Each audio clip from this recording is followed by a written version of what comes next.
Okay, let's unpack this. Have you ever found yourself reading the news, seeing headlines about global power shifts, trade disputes, maybe surprising tech advancements, and felt like the old maps just don't quite make sense anymore? Hmm. It's almost like the fundamental rules of international relations are being rewritten, like, right before our eyes. Yeah. So today we're taking a comprehensive deep dive into this exact phenomenon, the emergence of a truly multipolar world. Right. And we'll look at it exemplified in some really fascinating, sometimes challenging ways through the evolving relationship between the United States and India, particularly in the context of their recent trade tensions. It's remarkable, isn't it, how rapidly the global landscape has transformed, even in just the last couple of decades. It really is. We're certainly witnessing the definitive end of any singular dominant global order. Mm. And this isn't merely about, new nations gaining influence. No. It signals a profound shift in the very structure of global power and how it operates. Absolutely. So our mission today is to try and cut through that complexity.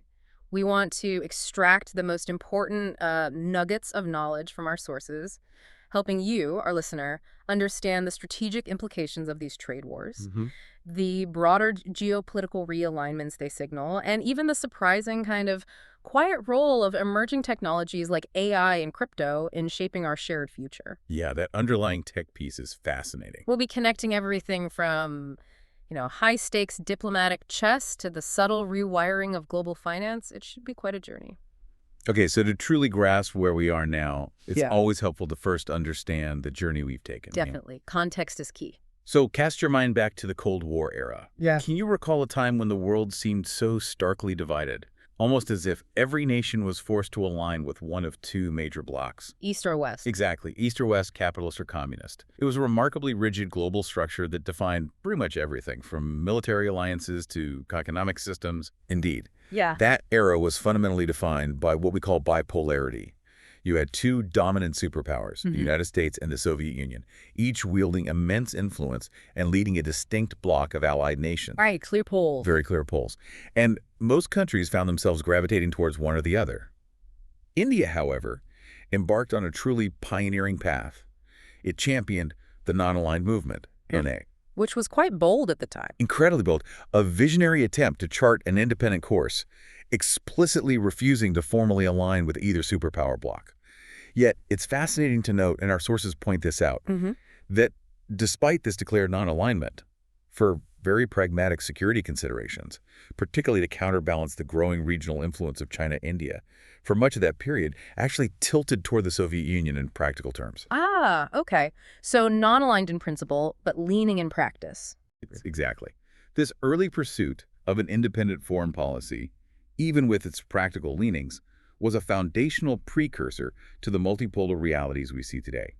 It clearly demonstrated that even within a highly structured global system, major powers actively sought to maintain their autonomy and strategic flexibility. That's a crucial piece of historical context. And then, with the collapse of the Soviet Union in 1991, bang. For Yeah. what felt like a very brief moment, the world swung dramatically the other way. Yeah, the pendulum swung hard. We entered what some analysts called the unipolar moment, with the United States emerging as the undeniable singular global power, seemingly without a peer competitor. Right. But as our sources emphasize and history has shown, that moment proved to be remarkably transient. It truly was, and it's absolutely crucial to emphasize that the unipolar moment is definitively over. Today, we operate squarely within a multipolar system. No question. While the U.S. certainly retains immense influence and remains a formidable power, it is no longer alone at the apex. We're now seeing a diverse array of nations – China, India, Russia, Japan, Germany, France, Britain, Indonesia, Brazil, to name some key examples. Oh, pulling weight. All beginning to pull significant economic and political weight. This isn't just a slight adjustment in the balance of power. It defines a fundamentally different global environment. How would you characterize that environment then? Our sources describe this multipolar system as less stable but more flexible, less predictable but more balanced. Interesting. Less stable, more flexible. Yeah. This inherent fluidity means that while there are certainly new challenges and potential flashpoints, there are also new opportunities for nations to forge diverse relationships and pursue their interests without being constrained by those old, rigid block mentalities. So it's a landscape of constant reevaluation, constant adaptation. So In this incredibly complex, ever-shifting environment where traditional alliances are less fixed, what does this actually mean for a country like India, a nation that's always prided itself on strategic autonomy? Right. It seems the old Cold War playbook of just choosing camps simply doesn't apply anymore, does it? That's precisely the core insight our sources highlight. India's strategic approach in this new environment fundamentally cannot be framed as choosing camps. Hmm. It just doesn't work. So what is the approach then? Their foreign policy needs to be, and indeed is, one of continuous navigation, navigating through shifting alliances and a really complex web of relationships. That sounds demanding. It demands extraordinary strategic nuance and a high degree of adaptability. For example, our sources detail India's simultaneous engagement across seemingly disparate fronts. Like what? Okay, so we see them cooperating closely with the U.S. in critical areas like defense and cutting-edge technology. That's vital for India's modernization, its strategic positioning in the Indo-Pacific. Makes sense. But at the very same time, India is engaging deeply with Russia on energy supplies, maintaining a long-standing relationship that provides vital resources and, frankly, a significant defense partner. Two seemingly opposing poles right there. Precisely. And then there's the ongoing, incredibly delicate task of managing competition, sometimes friction, with China, particularly concerning their unresolved border disputes. A huge issue. Huge, all while simultaneously deepening ties with other emerging powers across Asia, Africa, and even Latin America. It's an intricate dance. So it really raises that important question. How does a major power like India not only maintain its sovereignty and foster its economic growth, but also enhance its influence amidst such a complex, fluid global order? Where alliances aren't fixed, loyalty is contextual. It's truly about optimizing its position in every direction, rather than committing exclusively to any single side. It's a dynamic balancing act that requires constant adjustment, foresight, and a lot of flexibility. That's a powerful way to frame India's strategic approach in this new world. Now, let's zoom in on a very specific, tangible example of this shifting dynamic, one that seems maybe on the surface to fly in the face of growing U.S.-India strategic ties. Okay. We're talking about the recent trade tension between Washington and New Delhi, specifically a significant 25% across-the-board U.S. tariff on Indian exports. A big number. It is. And this isn't just abstract policy. It's directly impacting real businesses, real consumers across both nations. Now, you might initially assume this is purely a geopolitical play, right? A strategic move to exert pressure. That's the immediate thought, yeah. But our analysis of the sources reveals a different, perhaps surprising, perspective. It's a natural assumption, isn't it? Okay. The immediate reaction is to connect such a significant tariff to broader geopolitical strategies or maybe diplomatic disagreements between Washington and New Delhi. Sure. However, what's truly surprising from our deep dive into the sources is their strong argument that this tariff is less about geopolitics and more about domestic lobbying in the U.S. So internal U.S. politics driving foreign policy. That's the argument. It changes the entire calculus of the situation. It suggests that the primary drivers behind this policy are internal political pressures within the United States, rather than some sweeping strategic foreign policy objective aimed at India. It pulls back the curtain a bit. It really does. Yeah. On the often hidden influences shaping trade policy. And if it's not primarily geopolitics, then who exactly is driving that pressure? You said domestic lobbying. Yeah. Our sources point a very direct finger at a specific powerful entity. They do. The corporate agriculture lobby, identified as a key player behind this tariff wall. The ag lobby. Oh, seriously. The U.S. agricultural sector is an incredibly powerful and influential lobby, and as our sources clearly point out, it's one of the most heavily subsidized industries globally. How subsidized are we talking? We're talking about U.S. farm subsidies that have topped $30 billion annually in recent years. Wow, $30 billion a year. Yeah, it's immense. And this massive influx of government support creates a profoundly distorting effect on global markets. American farmers are shielded by a robust safety net, think price supports, crop insurance programs, and export guarantees. Right, a lot of protection. A lot. And this comprehensive protection, while designed to support U.S. farmers, creates a decidedly uneven playing field for Indian exporters, who often operate without comparable domestic protections or subsidies. Okay, I see the friction point now. Yeah, so while political rhetoric from someone like, say, Donald Trump might suggest toughness on trade partners, implying it's about broader economic grievances. Right, the tough talk. The sources clarify that the real pressure comes from powerful lobbies in Washington. The tariff, when viewed through this lens, is, and I'm quoting here, not an expression of personal dislike for Indian farmers. It is the U.S. corporate ag lobby flexing its muscle on Capitol Hill. So it's domestic interests dictating international trade policy, potentially overriding geopolitical goals. That's a stark example of exactly that. That distinction between geopolitics and domestic lobbying is really insightful, but it also brings us to a crucial question. If these tariffs are being implemented, who actually bears the ultimate economic cost?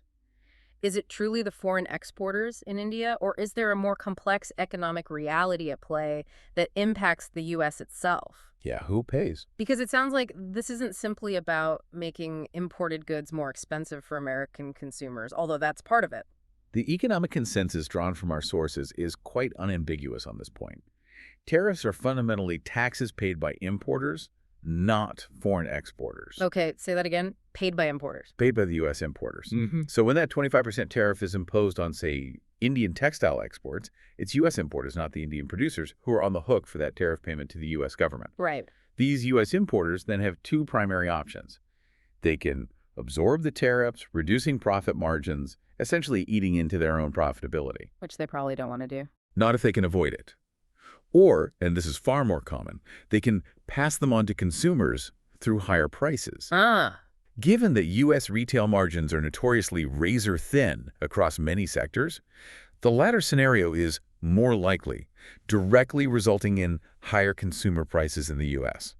So the American consumer ends up footing the bill.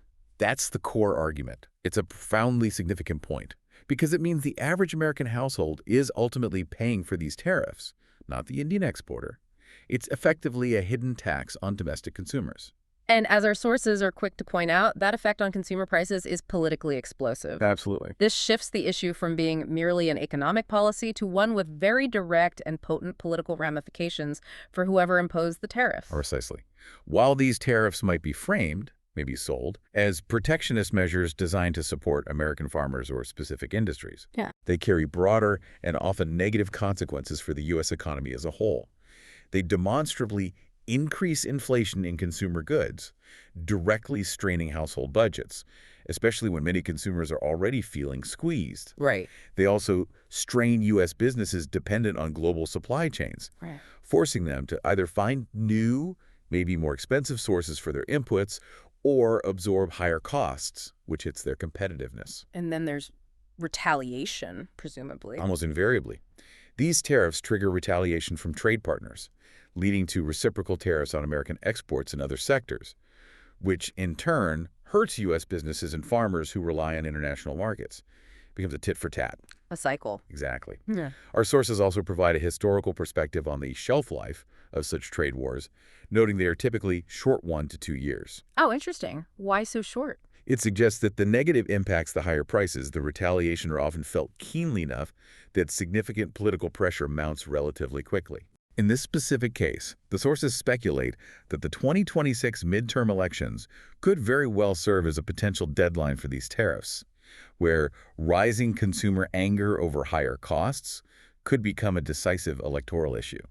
So a short-term political gain through protectionism might carry significant long-term economic and political fallout. That's the potential trap, yes. Okay, so faced with this rather significant 25% tariff wall, what does India do? Does it just absorb the hit, or does it have proactive counter-strategies to navigate these economic pressures? Especially if, as the sources suggest, they're rooted in U.S. domestic politics rather than some grand geopolitical strategy. India is certainly not portrayed as a passive victim in this scenario, not at all. Our sources suggest India has several powerful options and can be remarkably proactive in its response. Such as? They draw a really interesting parallel, noting that just as Israel has mastered the art of lobbying in Washington, particularly in its highly effective mobilization of bipartisan congressional support. Right, they're known for that. India can employ similar sophisticated strategies. It can strategically counter the ag lobby by leveraging big pharma, big tech, and diaspora-driven influence. Ah, the diaspora. That's a big factor for India, isn't it? Huge. This last point is particularly potent and worth exploring. India benefits from a very significant and influential diaspora in the United States, with over 4 million Indian Americans. Wow. This community is described as wealthy and politically active, contributing significantly to various sectors, holding increasing political clout. This demographic and political weight give India the capacity to shape narratives and push back against these tariffs. So it's about playing the influence game within D.C. It frames India's response not as simply reacting to an economic blow, but as a nation increasingly adept at mastering the intricate game of influence within Washington, utilizing its economic strengths, its tech sector clout, its pharmaceutical connections, and importantly, its diaspora power to navigate and mitigate adverse policies. It shows a certain evolution in India's approach. It's a testament to the evolving sophistication of India's diplomatic and lobbying efforts. Absolutely. That's a fascinating look at how domestic political forces in the U.S. can create international trade friction and how India might respond strategically. But zooming out again, beyond just the trade dynamics, what does all of this mean for the U.S. economy itself?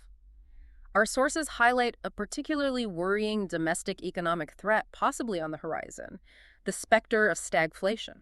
This is indeed a critical warning, and one that echoes a painful chapter in economic history for the U.S. Define stagflation for us again? Stagflation is precisely defined as a toxic mix of high inflation, low growth, and rising unemployment. Right, toxic is the word. Why is it so bad? It's arguably one of the most challenging economic environments a country can face, because the traditional policy tools used to combat inflation-like raising interest rates can often make unemployment worse and slow growth even further. Catch-22.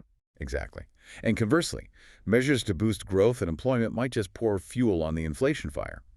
Our sources draw a compelling and stark historical parallel to the 1970s stagflation that crippled the U.S. economy after the oil shocks. I remember hearing about that era. It took nearly a decade of painful reforms to escape that period, underscoring just how stubborn and damaging this condition can be once it takes root. It's definitely not a quick fix. So if tariffs act as a kind of supply shock, pushing costs up, how do current policies, particularly these trade walls, connect to this risk? Is it solely the tariffs pushing the U.S. toward this daunting scenario, or are there other compounding factors? It's not solely the tariffs, no, but they are certainly presented as a major and potentially accelerating contributor. Our sources explain that in 2025, tariffs act like a supply shock, meaning they directly increase the cost of imported goods and components, which in turn raise costs for businesses and reduce competitiveness. This puts upward pressure on prices across the board, that's the inflation part, while simultaneously stifling economic activity and dampening growth. Okay. What compounds this effect, according to our sources, are other concurrent policy considerations. For instance, the potential implementation of mass deportation policies, which they argue would shrink the U.S. labor supply in key industries like agriculture and construction.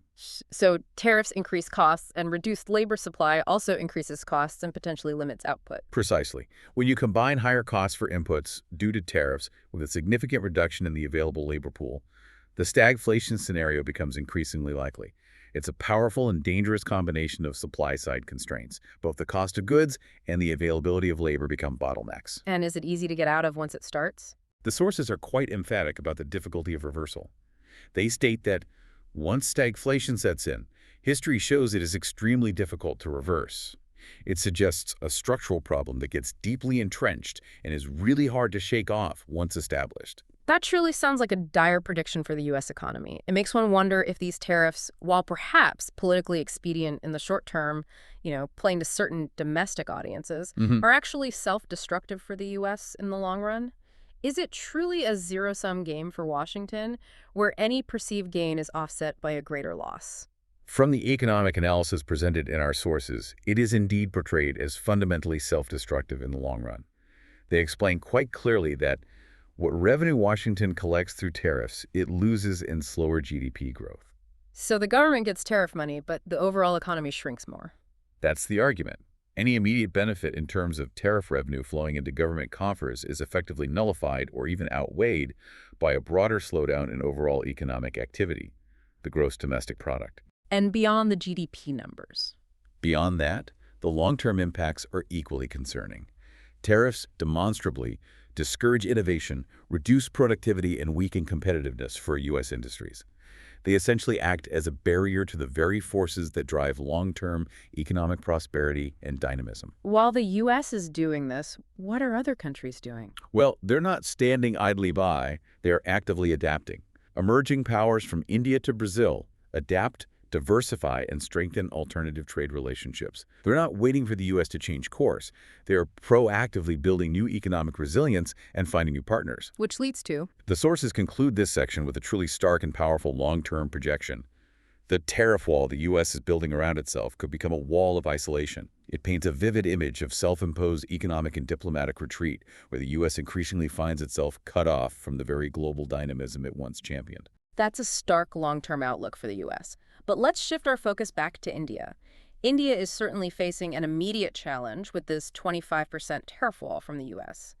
And it's worth noting, as our sources tell us, that China faces even higher tariffs, maybe around 35%, Right. while other countries are in the 20% range. So India's in a tough spot, but is it only a tough spot, or is there potentially a silver lining for New Delhi in this situation? It presents a fascinating paradox for India, as our sources describe it. On one hand, there's undeniable short-term pain For which sectors, mainly? for its exporters, particularly in critical and highly competitive sectors like textiles, pharmaceuticals, and IT-enabled services. These industries, which rely heavily on access to the U.S. market, now face steep entry costs, directly impacting their profitability and ability to compete effectively there. Okay, that's the pain part. What's the gain? However, and this is the crucial counterpoint, the sources immediately balance this with the potential for long-term gain. They explain that as U.S. tariffs make American goods more expensive globally, India and other emerging economies can capture market share elsewhere. Ah, so U.S. protectionism makes U.S. goods less competitive globally, opening doors for others. That's the idea. It suggests that while the initial impact is negative and disruptive, it acts as a powerful catalyst, forcing a strategic reassessment and diversification of India's export markets and supply chains. This painful short-term disruption could ultimately benefit India by accelerating necessary changes and strengthening its global economic footprint over time. That's a truly intriguing twist. So if the U.S. market is becoming more difficult, maybe less attractive to access, where exactly is India looking to pivot its trade partnerships? Which new markets are they actively exploring to reduce this dependence on the U.S. and build that long-term gain? India is actively and strategically pursuing a pivot to other markets, as clearly outlined in our sources. The European Union is a prime example. It's a massive affluent market. Great. We're seeing active trade negotiations with India pushing forward, which could unlock significant new opportunities there. What about closer to home in Asia? Then there's ASEAN, the Association of Southeast Asian Nations. India is actively seeking deeper integration through supply chains within that bloc. This strategic move aims to embed India more firmly within Asia's incredibly dynamic and rapidly growing economic landscape, fostering stronger regional ties. Makes sense. Any other regions? And further afield, India is actively exploring robust engagement with both Africa and Latin America, recognizing these regions as places where it can position itself as an alternative to China in terms of trade, investment, and development partnerships. So, a truly global diversification strategy. It demonstrates a comprehensive approach, yes, where India is seeking to build new economic arteries and strengthen existing ones beyond traditional partners who may be imposing tariffs or exhibiting protectionist tendencies. It's a strategy for resilience. This diversification makes perfect sense economically, but let's unpack this further and connect it to the bigger picture. How does this specific U.S.-India trade tension fit into the grander narrative of global realignment? Is it just an isolated incident, or is it symptomatic of a larger, perhaps more profound shift in international relations that extends beyond simple trade figures? Oh, it's very much symptomatic of, and indeed accelerates, existing trends in global realignment. Our sources first highlight the established state of major power relations. The big ones. Yeah, U.S.-Russia relations have spiraled to their nadir, primarily due to the ongoing Ukraine war, creating deep fissures. Similarly, U.S.-China ties remain deeply antagonistic across a range of issues: trade, technology, the contentious issue of Taiwan. These are the well-known fault lines. Right, we see those headlines daily. But then we see more surprising realignments emerging, which truly demonstrate the inherent flexibility and dynamic nature of multipolarity. Like, well, give us an example. Take, for example, the relationship between Russia and India. They maintain a time-tested friendship rooted in defense cooperation, energy trade, and geopolitical trust. This strong bond persists even as Moscow grows increasingly closer to Beijing, Interesting. demonstrating that traditional alliances don't necessarily unravel in a multipolar world. Parallel relationships can coexist and even thrive. And what about India and China themselves? Historically, their relationship has been, well, fraught. border clashes, competition. Are we seeing any shifts there, especially in light of these U.S. tariffs hitting both of them? That's where it gets particularly interesting and maybe counterintuitive. India-China relations, despite their historically fraught nature and recurrent border disputes, are now surprisingly experiencing a thaw. A thaw. That's Okay. what the sources suggest. Both nations see an opportune moment to stabilize ties in the wake of U.S. tariff escalation. This is a truly unexpected and potentially significant consequence. So U.S. policy might be pushing them closer. It seems so, as the sources put it. U.S. tariffs against India may have inadvertently accelerated India-China rapprochement. It underscores how protectionist policies by one major power can create unintended strategic alliances, or at least openings for dialogue, and cause shifts in diplomatic gravity, pushing once rivals closer together. Wow. Meanwhile, what about the U.S. India relationship itself? Well, the 2 decades of growing strategic partnership between India and the U.S., built on shared democratic values and strategic interests, now face a major setback due to Washington's sweeping tariffs. It puts a significant strain on a relationship that has otherwise been on a clear upward trajectory. And Europe. You mentioned India engaging more there. Absolutely. India-Europe relations are strengthening significantly. With a trade deal struck with the UK and negotiations advancing with the EU, India signals its determination to integrate with the global economy, regardless of U.S. obstacles. Sending a clear message. A very clear message that India is committed to global economic engagement and will find partners beyond those imposing barriers. This overall dynamic clearly demonstrates that multipolarity allows for these parallel relationships to coexist. It reduces those old zero-sum calculations and fosters a complex, adaptable web of overlapping partnerships. So it's less about picking one side. Much less, and far more about engaging with everyone on specific terms that serve national interests, creating a dynamic and interconnected global system. It's fundamentally different from the Cold War model. That's a powerful picture of how interconnected global trade and geopolitical shifts truly are. It's becoming increasingly clear that broader global stability isn't just about economic numbers or military might. No. It's intrinsically linked to achieving genuine peace in critical flashpoints. So, beyond these power shifts and trade dynamics, how crucial is peace in specific global regions for broader international cooperation, especially when we consider emerging fields like, say, AI safety, which seem to demand global collaboration? It is absolutely foundational. Our sources argue very strongly that AI safety cannot be achieved without a framework that brings Washington and Beijing to the same table. Why specifically those two? Because, unlike many traditional threats, algorithms do not respect borders and risks in one country inevitably spill across the globe. So effective AI governance requires unprecedented international cooperation, especially between the leading AI powers. But there's a catch. But, and this is the crucial precondition our sources emphasize, such high-level cooperation demands genuine peace in areas of critical tension. They identify Taiwan as a primary fault line between China and the United States, and a major flashpoint that currently make cooperation impossible. So no peace on Taiwan, no real progress on AI safety. That's the implication. They reference the compelling idea that peace for Taiwan is possible through pathways to de-escalation and creative diplomacy. Without that kind of breakthrough, every AI safety conference, every clean energy partnership, every global summit will remain shadowed by deep mistrust, hindering any real substantive progress. And Ukraine fits into this how? Furthermore, the ongoing Ukraine war isn't just a regional conflict. It's profoundly described as not just a European tragedy. It is a test case for whether the world can find political solutions to violent conflicts.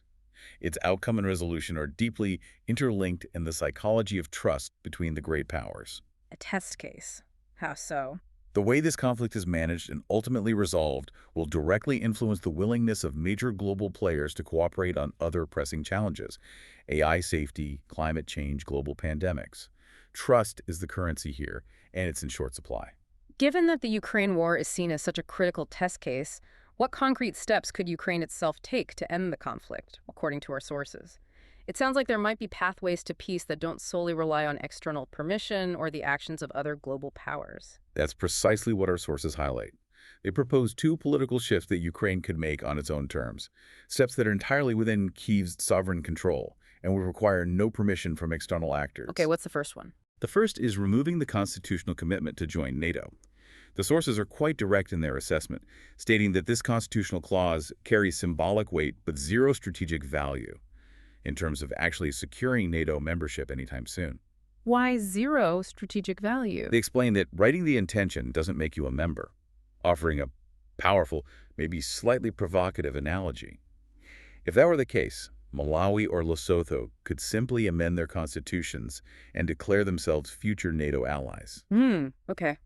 Point taken. The key insight here is that NATO has given no signal of imminent Ukrainian membership, and removing this clause would not prevent future membership if the geopolitical conditions and NATO's own strategic interests align down the road.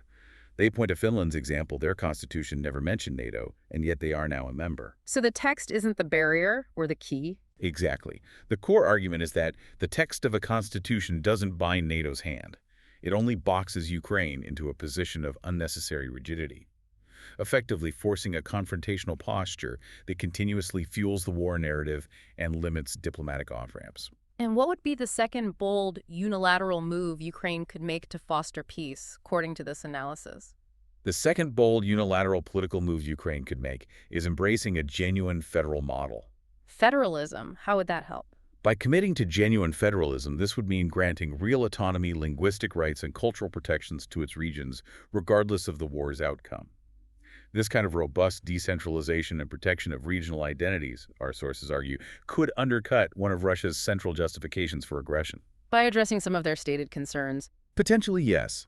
Addressing some of the underlying grievances or claims of historical injustice that Russia has frequently cited. Furthermore, this approach would also strengthen Ukraine's democratic credentials and internal cohesion, demonstrating a commitment to pluralism and self-determination within its own borders.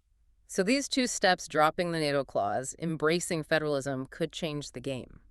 Could, in the view of our sources, fundamentally reset the terms of negotiation. And the critical point, as emphasized earlier, is that these moves require no permission from NATO, Moscow, or Washington. They are entirely within Ukraine's power to enact on its own terms. It puts the agency back with Kyiv. It shifts the agency for peace directly to Kyiv by making internal political choices that could dramatically de-escalate external tensions and pave the way for a lasting political solution. So if we're looking at these pathways to peace, it sounds like we're moving towards a world where the old zero-sum game, the idea that one nation's gain must be another's loss, might actually be counterproductive for global stability. It seems increasingly outdated. It seems the overarching theme for our multipolar world is not competition above all else, but cooperation. That's a really important distinction, and it's a central tenet of the analysis we've explored. Our sources emphatically state that the idea of snatching Russia away from China or similar competitive maneuvers is an outdated, zero-sum Cold War mindset. So what's the alternative? In this complex multipolar reality, it's argued that it is far more beneficial for all major powers, India, the U.S., China, Russia, to improve relations with each other. It's about building a stable, interconnected global system, not isolating adversaries or trying to force them into exclusive blocs. And beyond Ukraine, what other tensions need this cooperative approach? For broader global stability, other critical tensions also need to be addressed, such as resolving the India-China border dispute once and for all, and addressing the Taiwan issue in a way that ensures no hot war now or later. These are crucial fault lines that, if resolved through diplomacy and mutual understanding, would unlock immense potential for broader cooperation on truly global challenges: AI, climate, pandemics. And Russia's role in this? Our sources also provide a historical reminder that adds an interesting layer. History reminds us that Russia has often played a stabilizing role in moments of high tension between India and China. Really? That's interesting. That precedent matters. It suggests that dialogue and a dense web of relationships, rather than dominance or isolation, create the essential space for peace. The core belief underpinning this section is clear and powerful. Peace is not weakness. Peace is justice. And a just peace is the most desirable outcome for Ukraine, for the region, and for the world. A powerful call for a different approach. It's a call for a pragmatic, strategically sound, and morally grounded approach to international relations, where cooperation becomes the ultimate diplomatic imperative. That deep dive into peace and multipolar diplomacy has been incredibly illuminating. Now, let's pivot to something that might seem completely separate, almost an entirely different universe, but our sources argue it is deeply, fundamentally interconnected with these global power dynamics. The future of the U.S. dollar, tied into the quiet but profound revolutions happening in AI and crypto. Ah, the tech angle again. Exactly. This is where it gets really interesting. We're talking about a quiet revolution happening in the very plumbing of global finance, potentially reshaping the dollar's dominance without anyone even noticing it on the front page of major newspapers. This point is crucial to grasp, precisely because the wrong mental model is to imagine a single, dramatic, almost cinematic overthrow of the dollar. Like the yuan replaces the dollar overnight. Exactly. Like one currency dramatically replacing another in some geopolitical decree. Instead, what's coming looks much more like unbundling. Unbundling, what do you mean by that? The dollar's various traditional roles, its function as a unit of account for pricing, its role as a medium of exchange for transactions, its use as collateral or a reserve asset for global stability, and perhaps most critically, its power as a sanctions lever. These distinct functions are being peeled apart by software. Peeled apart by software. Okay. The key takeaway, and this is a subtle but profound one, is that the dollar system loses centrality without the dollar disappearing. So the dollar might still be used, but its core power diminishes. Precisely. To use an analogy our sources employ, think plumbing, not politics. The front end, where prices might still be quoted in U.S. dollars, can persist while the back end, meaning how value actually moves, clears, and is collateralized, shifts silently and fast. It's an underlying infrastructural transformation, a quiet rewiring rather than a headline-grabbing currency war. So if this profound shift is happening so silently, almost in the background, what are the specific technologies that are enabling this? What's in this tech stack that's effectively replumbing global finance from the ground up? Our sources identify 4 key interconnected components driving this change. First, we have stablecoins. Right, the dollar-pegged crypto tokens. Essentially, yes. Digital tokens pegged to fiat currencies, primarily the U.S. dollar, functioning as the dollar's off-bank wrapper. They've seen absolutely massive growth, collectively moving into the hundreds of billions of dollars range in assets by 2025 and continuing to expand rapidly. What's fueling that growth? It's being significantly supported by evolving regulatory clarity, like the U.S. federal framework known as the Genius Act, which provides a regulatory structure for stablecoins and fosters institutional adoption. Plus, we're seeing major financial players like Visa expanding their stablecoin settlement support. So what does this change fundamentally? What this fundamentally enables is that dollars can now move globally 24/7 outside correspondent banking. This is critical because it directly dilutes sanctions leverage, the power that traditionally relies on banks and their settlement choke points. Even if the underlying use of the USD persists, it bypasses the traditional gatekeepers. That's a significant bypass. What's the next layer in this revolutionary stack? Second are tokenized treasuries, which are rapidly turning into on-chain global collateral. So U.S. government bonds on the blockchain. Essentially, yes. U.S. Treasury bonds converted into digital programmable tokens on a blockchain. Specific examples are already significant. BlackRock's BIDL fund alone holds around $2.9 billion in assets, and the total segment of tokenized treasuries is around $7.5 billion in assets under management, or AUM, today, up several-fold in just a year. Okay, growing fast. What does this change? What this changes is the creation of what our sources call a Eurodollar 2.0 layer. This means there's still huge demand for U.S. assets, but these assets are increasingly being held and traded outside U.S. bank rails and traditional custody systems. It allows for the efficient, transparent use of U.S. debt as collateral globally, but through a new digitally native infrastructure. And then central bank digital currencies, or CBDCs, are also playing a significant role in this transformation, aren't they? We hear a lot about those. Yes, absolutely. Third, we have CBDC corridors, which are specifically designed to bypass the dollar for settlement in cross-border payments. Bypassing the dollar entirely. For the settlement leg, yes. The Bank for International Settlements, the BIS, has incubated projects like Enbridge. This is now a live operational platform run by central banks in China, Hong Kong, Thailand, the UAE, and most recently, Saudi Arabia. It's a direct interbank payment system using CBDCs. So direct yuan to dirham, for example. Exactly. In parallel, BIS's Project Agora is pushing a unified ledger vision for cross-border banking, further enabling these direct settlements. What this fundamentally changes is that AI treasury routers, essentially automated intelligent financial systems, can now pick Chinese yuan to UAE dirham to Thai baht corridors directly when they're cheaper or faster, significantly reducing dollar intermediation without any formal decree to ditch the dollar. Wow, that's a quiet but powerful shift. Immensely powerful, towards alternative, more efficient settlement rails for international trade and finance. And finally, it seems AI agents themselves are not just observing this revolution, but actively participating in driving it. Indeed, the fourth component is the emergence of AI agents combined with machine economies, which settle natively on-chain. Give me an example of that. Think of decentralized compute and data networks, for instance. AI agents are paying nodes directly in crypto and stablecoins for computational power or data access. These AI agents can hold wallets and programmatically route payments based on predefined rules or optimization goals. So machine-to-machine payments without human intervention. Exactly. This introduces a new paradigm where transactions are not just human-driven, but increasingly automated.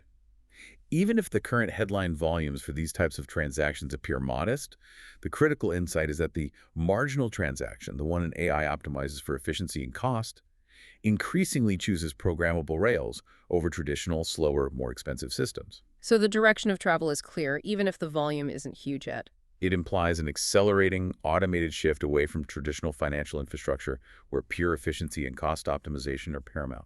This all sounds like a truly profound and fundamental shift in how global finance operates. But if it's so profound, why might there be, as you said, no headline moment for the dollar's declining dominance? Why won't we read about this dramatic change on the front page tomorrow? The sources provide a very clear explanation for why this profound shift might go largely unnoticed by mainstream media, at least initially. First, there's unit of account inertia, Meaning, meaning invoices still say USD. Even as the underlying settlement mechanisms change dramatically, the primary way we quote prices, denominate contracts, conduct trade finance might remain in dollars for a considerable time. Habits are hard to break. okay, inertia. Second, and far more significantly, it's about back-end substitution. The actual settlement and collateralization processes are quietly hopping over to stablecoins and CBDCs, while traditional collateral is moving to tokenized T-bills. The net effect is less dollar intermediation through U.S. banks, even if the price tag still reads dollars. So the pipes change before the label does? Exactly. In simpler terms, dollar dominance fades in the pipes. The underlying infrastructure of global finance, before it becomes obvious in the prices or public perception, it's a fundamental rewiring, hidden from plain sight, changing how value moves and is secured rather than merely how it's denominated. This subtle nature is precisely why it could be so impactful before traditional systems even fully recognize the scale of the change. So if this is all happening so quietly, how do we spot these changes? What's the early warning dashboard that we as informed listeners should be watching to truly understand the pace and scale of this transformation? Our sources lay out several key, quiet, but powerful signals to monitor. One is the stablecoin share of cross-border B2B settlement. Watching how much of international business-to-business transactions are settled using stablecoins versus traditional bank wires. Okay, stablecoin, B2B share, what else? Another crucial metric is the total stablecoin float versus M2 proxies. This shows how much liquid value is held in stablecoins compared to broader measures of the money supply, like M2, which include savings accounts, money market funds, etc. Got it. Stablecoin float versus M2. We should also watch Enbridge volumes and participants versus SWIFT, directly comparing the adoption and transaction volumes of these direct CBDC corridors against the traditional interbank messaging system, SWIFT. That's a direct comparison of old versus new rails. Right. Enbridge versus SWIFT. Tokenized T-bill, AUM, and use as collateral on major venues is another crucial metric. How much digital U.S. debt is being used as collateral in this new financial architecture. Tokenized T-bill usage. Okay. And of course, the trade finance invoicing split by currency from institutions like the IMF and SWIFT will eventually show the gradual shift in global trade invoicing, though that might lag. That's more front end. Finally, keep an eye on regulatory moves that legitimize non-bank settlement. Things like the U.S. Genius Act, the EU's MiCA regulation, Hong Kong's new stablecoin regime, potential Chinese yuan stablecoin pilots. These are legislative signals that indicate official recognition and enablement of these new, non-traditional financial rails. So tracking the rules as well as the money flow. Exactly. These are the quiet tremors beneath the surface that signal the bigger shifts.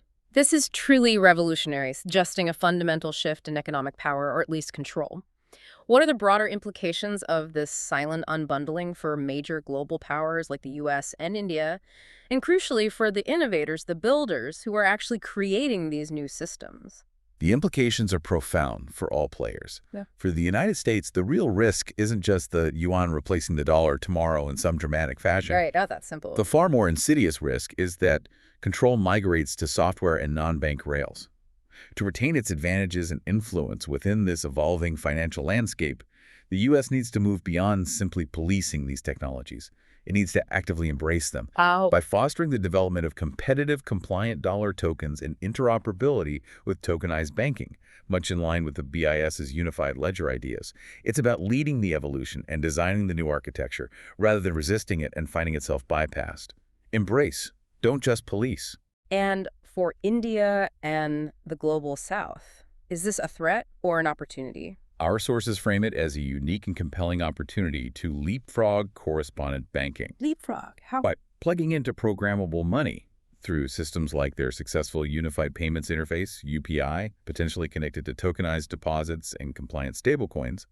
They can bypass the slower, more expensive traditional correspondent banking network. This allows them to compete on corridors in terms of foreign exchange rates and transaction speed, and also on innovative identity and KYC rails. So they could say price exports in dollars, but settle instantly using something else. Exactly. Price in USD if needed, but settle on whatever corridor an AI picks, optimizing for efficiency and cost in real time.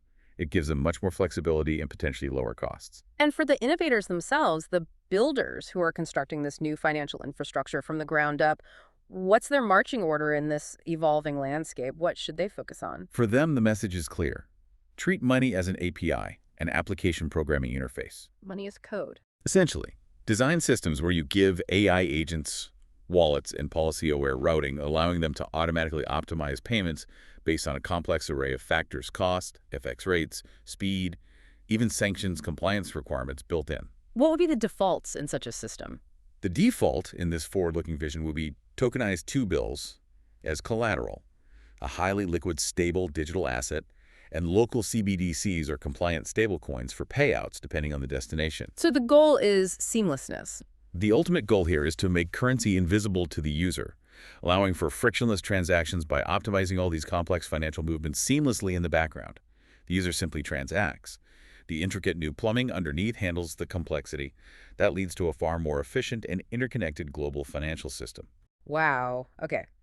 We've journeyed from the shifting sands of multipolar politics, delved into the surprising intricacies of trade wars driven by domestic lobbying, and then taken a truly illuminating detour into this quiet but profound tech revolution that's reshaping global finance through AI and crypto. It's undeniably clear that the current global landscape is dynamic, uncertain, and fundamentally different from what we've known. Absolutely.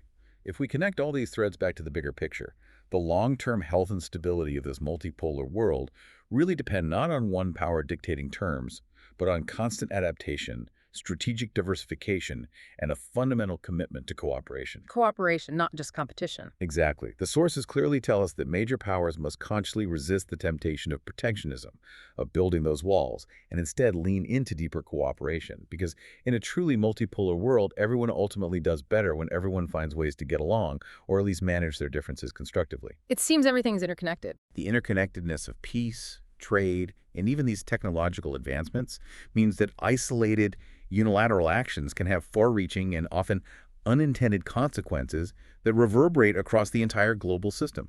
You can't just pull one lever without affecting others. What a thought to leave us with. So here's something for you, our listener, to consider. In a world where AI agents are quietly optimizing global finance, where nations are actively building entirely new trade routes and influence strategies beyond traditional systems, what other traditional power structures or institutions, perhaps ones we take for granted today, might be the next to undergo a silent, transformative unbundling? What stands out to you from today's deep dive, and what connections are you seeing in the world around you?